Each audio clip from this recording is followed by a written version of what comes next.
Good afternoon, everybody. It's Ray Gibson, and wow, yeah, it's been a while since I made a video. For good reason. I've been grieving the loss of my father, and it's been a really tough 8 months. Anyway, just to take care of house cleaning. If you like the contents of my video, I've got 146 of them over here and some on another channel. Hit the subscribe button over here, and once you do that, you need to click the down, there's a down arrow of the subscription so that you can get all notifications. Otherwise you won't see when I upload a video. And like and share if you would. And that would help tremendously for me to get some kind of exposure on YouTube. That's how it works. Anyway, this video log, I guess you can call them. I don't know if I want to call them video logs or just logs. Anyway, wow, just that fast I lost my train of thought. Oh. Telling you, it's been a tough 8 months. Oh, great. I hope you don't hear that. Some guy speaking Spanish out there. This one is going to be called Grieving or Grief. Haven't decided which one. Grieving of a Father. I might call it that too. Because that's just basically what I've been doing, is going through my life, processing everything about it. My relationship with my father, Bob Gibson, was very complicated, very awkward, and going through, my whole life kind of flashed before my eyes shortly after he passed. I was watching videos and of other people talking about him and what he meant to them. And I was also, I'm going to put a link, I think, in the description area of this video of a article that Cardinals magazine put out, where I come out as trans in the article. Unfortunately, you can't get it digitally. You'll have to order it for $5 from the Cardinal magazines themselves and get it in paper. Now, let me tell you, I don't care what the guy that wrote it said, or the guy that was considering putting a photo of me in there. The problem was he couldn't get a photo of me and my father as an adult, as the way that I am now. They wanted to put a picture in there from, I swear I was probably 5 or 6 years old, all dolled up, me and my sister looking like twins. And I said, no, I do not want that picture in there. And my mom was in it too. My mom, my dad, and my sister. I didn't want that picture. But anyway, regardless of what those two guys said, the fact that only people who order the magazine can actually see that article and what I had to say in it, on paper magazine, kind of hid me from society as a whole. Because if you got digital, everybody in the world, even if they're not baseball fans, could get that digital copy of that digital edition of the article where I spoke, my brother spoke, a childhood friend of his, a lot of his playmates, and a lot of people he worked with after he retired. Yeah, we all talked about him and what he meant to them. And I even had to process what was in there from that article. And let me tell you why.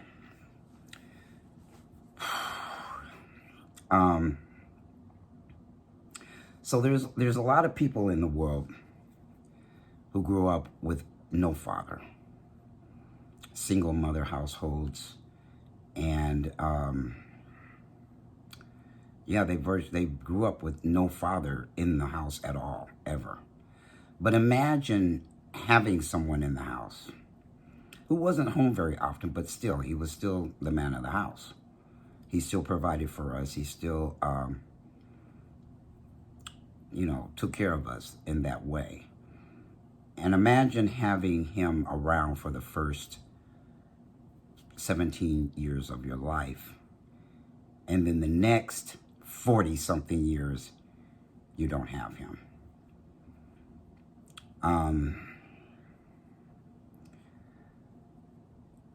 I can't tell. He was half there and half not there. He loved me, but I don't think he liked me.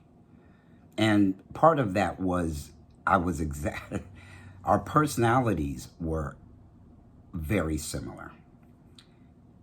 But he couldn't get with the fact that our personalities were similar, but yet he thought I was a female and he was a male. And once I transitioned, it took him too long to figure out what I was. So from the time I was a teenager until he passed, I missed all of the things that fathers do with sons. And I had wanted that since I was something like 6 years old. I kept wondering why he was treating me different than I saw other fathers treating their sons, because I thought I was his son. And it took until I got to puberty before I realized I was not exactly a boy. I didn't have a boy's body, okay? But mentally, I was there. I really thought that's what I was. And so I was really upset and grumpy all the time because he did not treat me like his son. And he was a man's man, and girls were to be seen and not heard. So I had a childhood full of feeling invisible to my father. And I wanted so very much to stick out a different way and not be treated like I was invisible. So when he divorced my mom when I was 16, he kind of tried to divorce his children. He tried to divorce me and my sister. And by then he had met his widow, and the families weren't integrated. And it wasn't up to me to do that. I mean, I was a teenager. What did I know about being a parent and what was supposed to happen? The merging that was supposed to happen didn't happen. And, I tracked down an old friend of mine. Well, I tracked down some information from an old friend of mine that I see whenever I go to my hometown. And I asked her, I said, when you observed us together as a family, because I brought her around a few times. We were just friends. We never dated or anything, even though that's what they thought she was. They thought anybody that was a female I was dating. No. But anyway, I brought her around and I asked her, what did you observe about my interactions with my family? Talking about me, my sister, and his new family, my brother and his wife. I'm sorry, my brother and my brother's mother and his wife. Yeah, that was his wife. And you know what she said, which I don't know if it broke my heart or it surprised me or what. It surprised me that an outsider who hadn't been around very often, that she saw it. And she said, well, Ray, you look like an outsider to your own family. And right now, that's what I'm feeling like. And I have felt that way all along, but it wasn't intensified until after he passed. And I realized that my brother and his mother hoarded him. I mean, they thought he was just for them. And I basically got bumped out of the picture. And it didn't help that I felt that way. So because I felt that and I saw that, I didn't call very often. I didn't like calling there, because that kept reminding me that I was an outsider. So anyway, I felt like he loved me, but he didn't like me. And he's not here for me to ask whether that was true. All I have was the relationship that I saw that was just so torn apart, partially because he was doing his thing with his new family, and he basically tossed us to the side, or tried to anyway. I refused to let go. I refused to just be completely forgotten about. And so I showed up. And there was a period of time that I didn't, for about 9 years. And at the end of those 9 years, was it 9? 2006 until 2015, the end of 2015. So we hadn't talked to each other since that time. And that was the longest stretch of time that I was not around my nuclear family.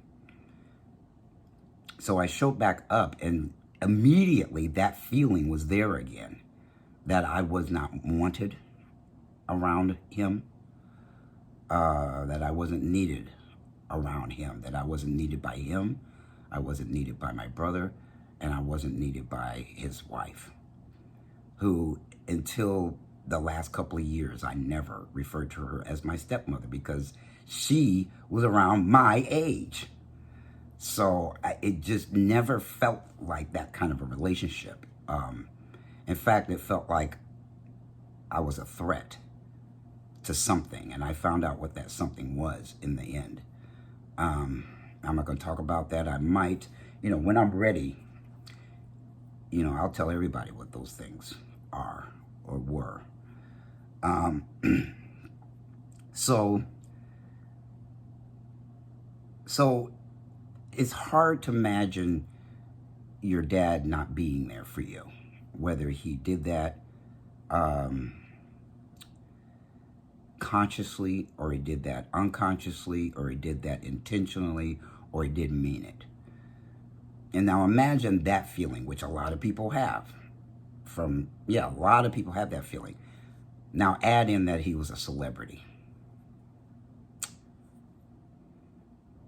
and you'll have some kind of an idea how estranged I felt. I wasn't invited to anything. I wasn't even invited to his Hall of Fame induction.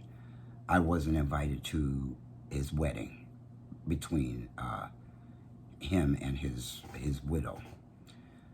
And when I asked about that, asked why, I got pretty shitty answers. I didn't ask him. I asked his widow why I wasn't invited to those things. And then I found out there was a whole bunch of other things I wasn't invited to. I wasn't told about it. I never knew where he was. I never knew where he was going to be. I never knew where he was traveling. The people that lived with him knew. And I had left home when I was 18. I didn't leave. I kind of got, I called it drop kicked. And then I changed it from drop kick to I got pushed out of the nest and fell on my head. That explains how crazy I was in my teens and my early 20s. Just early to mid 20s. Just crazy wild I was, because once I got kicked out of the house, it was up to me, and I made a lot of mistakes because I didn't know what I was doing.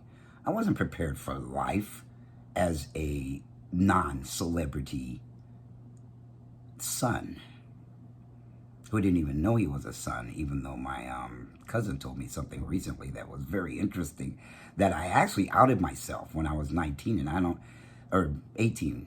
I outed myself to her and another cousin by telling them I joined the military for the military to make me a better man.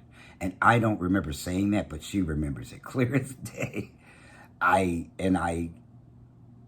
was horrified for myself as the 18-year-old that actually came out of my mouth, because I didn't have any conscious, I couldn't connect the dots between how I felt and the things that I was thinking and reality. And the fact that I didn't have a word for it. I didn't know I was transgender. So, you know, I'm processing stuff like wondering what it would have been like to be my brother, who had just free access, willing access to my father. And because he didn't like the fact that I thought I was a lesbian, then I thought, then I knew I was a transgender. All of those things just threw him. And he didn't know what to do with them. He didn't know what to do with me, so it was best that I be in the background in case the way that I was affected his reputation. And so I felt all of that, but I couldn't articulate it. And I definitely couldn't articulate it to him and his new family. What did they care? I was kind of in the way. And I was definitely in the way of something that happened after he passed. Actually, it was 2016. Me and my sister were in the way of that. So I sit here and wonder what it would be like. You know how you wish your dad went fishing with you, or you wished you had a dad to, talk about life. You wished you had a dad to tell you about manhood, tell you what to expect, tell you how to behave, tell you how to, the things that men, they actually take for granted that they were treated that way by default. And that all of that stuff was missing, and my dad was missing, and all of the experience. His friends, none of them know me. None of them. They've seen me around here and there, but since I wasn't invited to anything, they didn't even know I existed. When he passed and I started looking out onto the internet, people were consoling my brother and his mother, and they didn't even know anything about me. So I had to come to terms with that, and I haven't yet, which is why I have not made a video, because this is really hard for me. It's put me into a space where I can't sleep. I have nightmares. One of them I remember, and I'm not even going to tell that one. So, and the conversation I had with his widow after he passed was like she expected me to fix what he broke. And I'm the kid. I wasn't the fucking adult to fix what he didn't want to do with me. And he literally said in 2016 that he was sorry he was such a bad father. And I wish I had asked him, what did he mean? Why did he say that? I have a suspicion why he said that, because of something that happened in 2016, and he felt guilty about it, and so he said that. And at the time that he said it was the beginning of my transition. I was having the time of my life. I was finally in my own element. I was living authentically as myself after 58 years of not. And so I didn't want any bad news. I didn't want any downer conversation, so I didn't ask him. And I wish that I had, because it might have prevented what happened after he passed.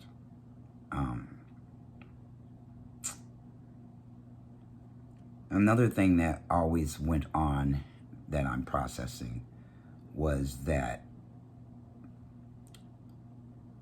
everybody always had to make way for his sensitivities and his feelings.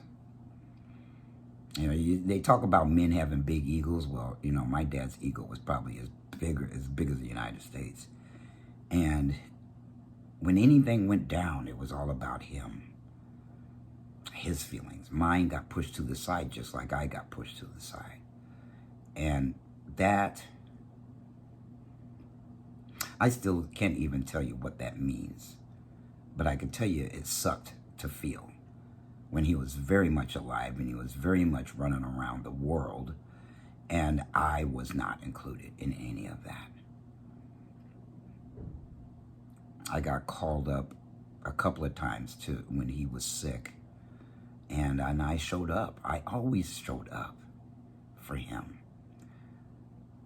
I always was the one to break the ice when things happened between us. I realized that I was the bigger man than he ever could be. That he was ever comfortable being, because he didn't know how to deal with the fact that I was his son. Not until the end, the very, very end, did he even acknowledge it to me. To me. You know, I heard some shit. My cousin, one of my cousins, she's no longer with us, but she told me that he used to brag about me to her and to some of my other cousins, and I'm like, he did? He never told me he was proud of me. And those are the kinds of things that children want to hear from their parents. And the parents want to hear from their children that they turned out okay. They turned out all right. The ones that did turn out all right. Tell them that they turned out just fine and that they did a great job of raising you and being your parent. They want to hear that too. And on the flip side, the children always they're always trying to live up to something, especially with somebody who's a goddamn celebrity. It's bad enough just trying to live up to what your father and your mother or your father or your mother wanted you to be in life. And I was never any of those things that he wanted me to be. I was who I made myself to be because I had no choice. I had to do something. And so I joined the military, and after the military, I went to work on my career. And I was in that career for 25 years, 30 years. Before I retired, I became disabled, and what he did in his passing punched me in the gut so hard that I can barely breathe. I've still got the wind knocked out of me, and I exist every day to try to shake that feeling with the help of my therapist. And some of my friends, especially, well, I've got one that is a really good listener who would listen to this stuff. He doesn't know what to tell me what to do with it, but he's a good listener. And on the other hand, my therapist gives me a lot, tells me a lot of things that I can do to try to let go. And I keep forgetting that this is pretty new. It's been 8 months. And it feels like 3 years to me. It feels like I've been going through these feelings and this processing forever, and this uncovering and discovering and trying to discard what I'm seeing. And I'm just kind of stuck in this loop of what I'm seeing. It's in my dreams. I wake up thinking about it. If I can't sleep at all. Either I can't sleep at all, or I sleep too much. Or I sleep somewhere in the between, but my sleep pattern is everywhere. And yeah, I always had to make way for his feelings and never acknowledge mine. And you know what? That bled into my relationships with women. I would find women that were all about themselves, all about their feelings, and would discard mine. And I finally got that that's not a good thing for me to do if I want to have any self-esteem at all, if I want to have any confidence, if I want to have any love for myself. I have to pay attention to those feelings. And once I pay full attention to those feelings, I will no longer attract women who don't. Because most of them were like that. Yeah, they were all about what I could do for them, not what they could do for me. So I'm getting ready to have that conversation with my therapist tomorrow about that. And then something else happened in the Cardinals article. And then all these people were talking about the way that he was for them, the friendly, helpful guy that he was to them, I never got to see any of that. These people were treated way better than I was. Way better. I mean, he showed up and built things for people's houses and consoled people all around the world, and just, he was their friend. And I never saw the Bob that was a friendly Bob Gibson. I saw it a little bit, but for 63 years, that's a long time to only get to see a little of that.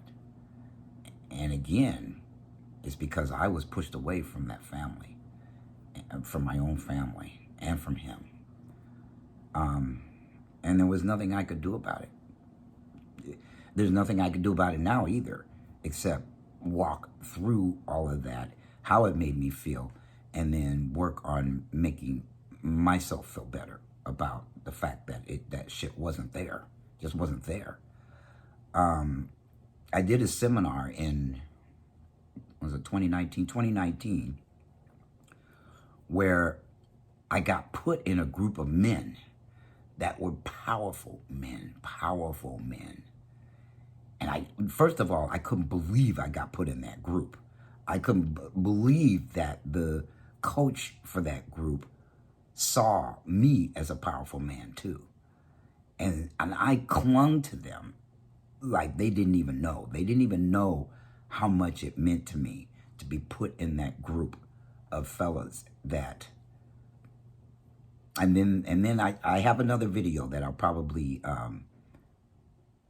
have if you point up there with a phone or a computer, where I talked about what that meant to me, and then they decided there weren't enough coaches, or we got more participants, and they split me off from that group of men and stuck me with a group of women, and I was pissed. I was so pissed that I kept trying to get back in that group. I tried everything, and they eventually, the seminar leader of the seminar said, well, why don't you be in both groups, which was impossible to do. I mean, I did my best to do what he suggested that I do, to be a part of that group and the group that I was working with, which was a bunch of women. I love women, but not in that setting. I wanted to be with that group of men to just osmose some shit off of them, because I'd had these thoughts that I didn't know shit about manhood, but I did. It was so weird, because for the last 6 years, I have been working on that, consciously working on that. But to be around those guys in such an intimate setting as that seminar was just something special. So I did get to work with them a little bit, but I didn't get to work with them all the time like they were working together with each other. But I got 3 friends out of that, which I'm just so grateful for. We're going to go hang out next weekend because one of them is his birthday, and he moved up to North Carolina. He's going to come down and celebrate his birthday with us. So I got 3 friends out of that experience. And those are the kinds of things that I wished I had with my father, and I wished I had with my brother. That kind of brotherhood. You know, my best friend is more my brother than my real brother. You know the old saying, not all kinfolk are skinfolk, or this is the other way. Not all skinfolk are kinfolk. No, I think all kinfolk aren't skinfolk. In other words, your family may not treat you as good as your friends do. And you find other families to get that sense of belonging to a family. Because I certainly didn't feel like I ever belonged to mine, or my father, or them, you know. And I'm the one that belonged to my father. He's the one that brought me in this world. So where was his obligation?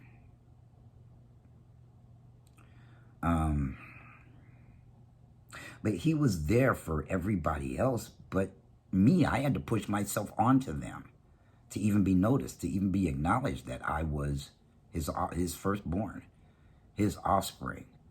I have a birthright because I was his firstborn. And I was there when he made his stardom. His widow and my brother were not. They got to reap the benefits of everything that happened after he retired. And I dealt with the baseball player and all of the things that happened around his career. So, you know, I say all this to say that I have felt very alone all my life. Not externally, but internally. Externally, I'm extroverted. You know, I don't have problems creating friends. I don't have problems with having people around me. But I know some of you have felt like you were alone in a crowd. That's probably how I have felt all of my life. Because, oh my God, the crowds that I was around when I was a child. His current, anyway. The crowds and the excitement around my father was just overwhelming to a child. But it got to the point where it was like, that was my normal, was to be around all of that excitement and all of that energy and all of those people. A lot. I won't say all the time, but a lot. Especially when they won the World Series and they had parades. And I saw a shot of me, oh my God, on a video out there on the internet. A shot of me sitting on the back of a limo with my dad in a dress. Every time they put me in one of those, I tear them up on purpose. Don't put me in a dress.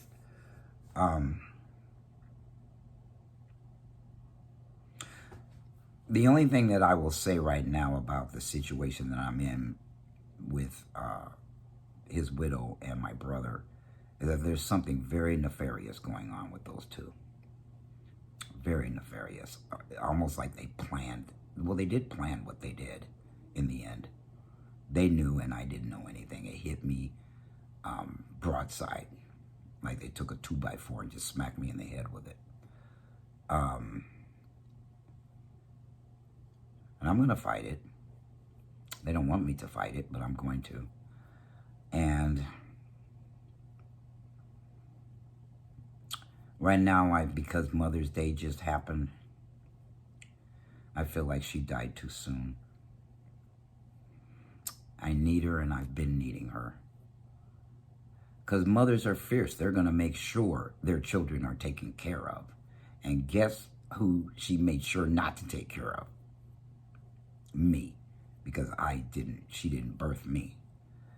And so, she could care less. And that is very hurtful. And I don't want to walk around. You know how they say, you know, hurt people hurt other people.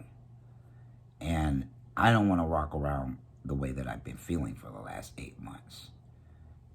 I've stayed away from the pandemic helped, but I've stayed basically away from people because I don't want to hurt them with my hurt. I'm pretty good at not with projecting my hurt onto other people or displacing my feelings onto other people. I mean, I've never been one to do that sort of thing. I know right away. The one way that you can avoid doing that to people, taking your bad days out on them, is just to talk to them about how you feel. Don't just come off the wall sideways and they're looking at you wondering, what the fuck is wrong with you? Shit, I've been with some women that were like that. And I told them, hit the door. And you're not going to be in a habit of taking your bad days on me. If you're having a hard day, just talk to me about your hard day. But don't start an argument with me and get mad at me for no reason because somebody else pissed you off. That's unacceptable. And I don't accept that as the way you should be about people. So anyway, this is all I've got to say today. And sorry I haven't been around to laugh and fume. And there's all sorts of stuff that I could be talking about today.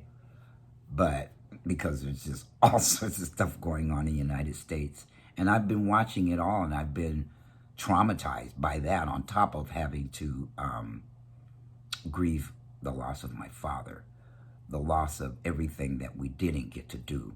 And I was trying to make up for that. I was trying to get there. But he got sick. In fact, the week he got sick, I had scheduled myself to go in.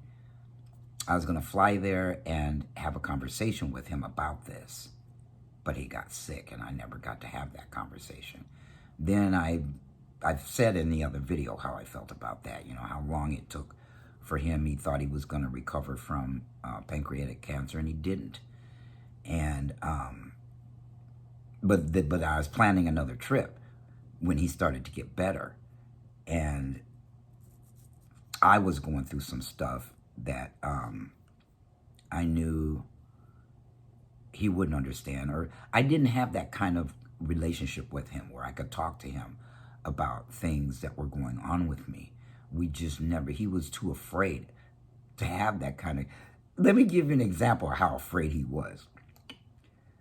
I'd been married, but it wasn't considered legal at the time. And we got married on Honolulu. And when I came back, we had the wedding photo album. And we were at his house because I moved back to my hometown with my then wife. I moved back, and then she came and moved in with me. And we got married, and we came back with this really nice photo album, really nice. And I whipped it out onto the table, onto their dinner thing. It wasn't really a table. It was like a bar type of thing. And then the kitchen was on the other side of it. I pulled it out, and all the women flocked to that photo album, and they were all looking, and you know how women are, just very excited and talking all at once, and everybody was talking about all at once, and you know, all those kind of exclamations. But my father was sitting there just watching them. And when they were finished cackling, you know, and then walked away, it was just me and him sitting there.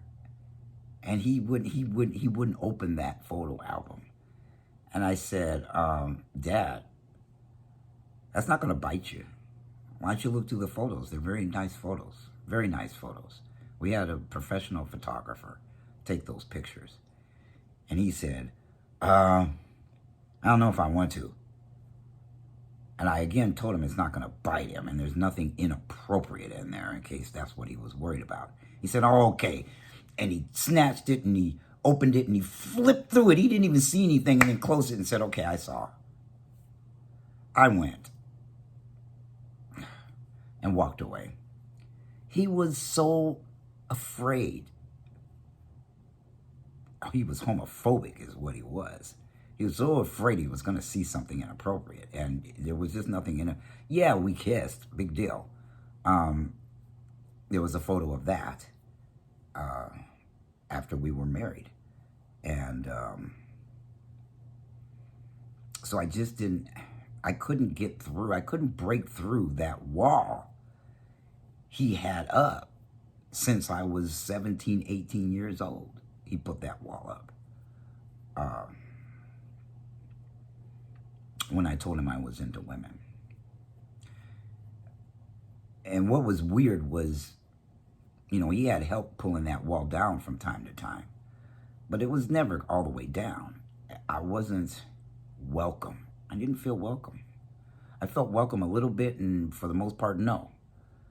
We don't want you getting close to our man, our father, and my husband. You just stay your distance, and we'll be fine. And it was when I tried to close that distance that there was all sorts of tension going on in the air. Just, oh my God. Again, it was like possessiveness, like he belongs to us, not you anymore. What? As my father. Of course, he always belonged to me, and I belong to him. But this happens when people divorce and they remarry. It just didn't help that he was a celebrity on top of all of that. And then I got excluded from the elite club, basically.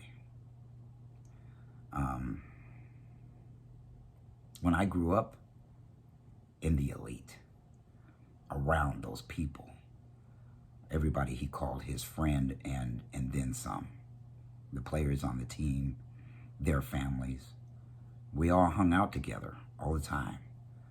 And, well, whenever we were at the games in St. Louis or wherever he played, and we would go there. So, you see, I'm processing a lot, and I wonder what it would be like to experience the rite of passage as a man.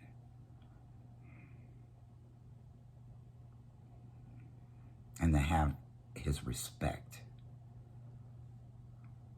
Him and my brother and his wife. To have the respect of who I really was. Never had it. There was something there, but it wasn't that. And